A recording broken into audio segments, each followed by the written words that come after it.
అందరికీ నమస్కారం. ఈరోజు దొండకాయ ఉల్లికారం చేస్తున్నాను. చూడండి, దానికోసము నేను కొంచెం ఆయిల్ వేసుకుని ధనియాలు, కొంచెం జీలకర్ర, కొంచెం మెంతులు నేను ఫ్రై చేసుకున్నాను. ఫస్ట్ ధనియాలు జీలకర్ర వేసుకుని ఫ్రై చేసుకున్నాను. లాస్ట్లో మెంతులు వేద్దాం, ఎందుకంటే అవి త్వరగా మాడిపోతాయి కాబట్టి.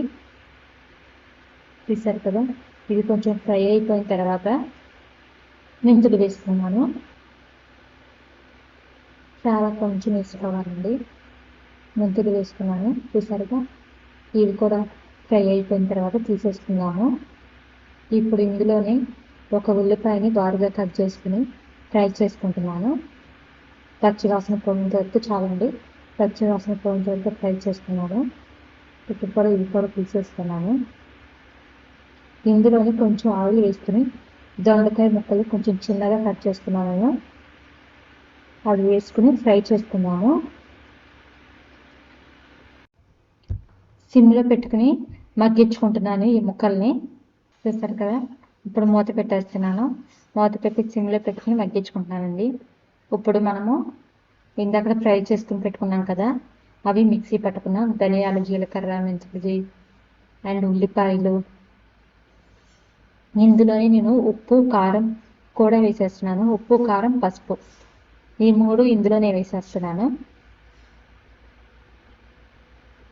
చూడండి, ఇందులోనే వేసేసి నేను మిక్సీ పట్టుకుంటున్నాను.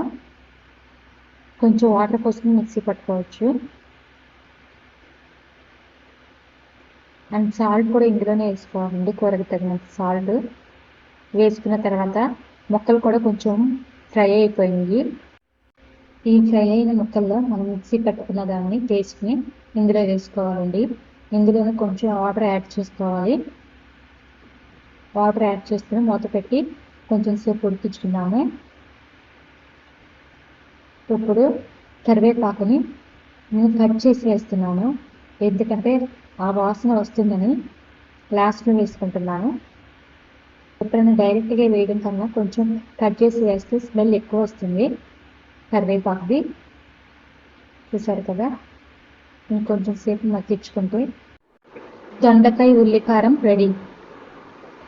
చూసారు కదా, చాలా బాగుంటుందండి టేస్ట్. మీరు కూడా ట్రై చేయండి.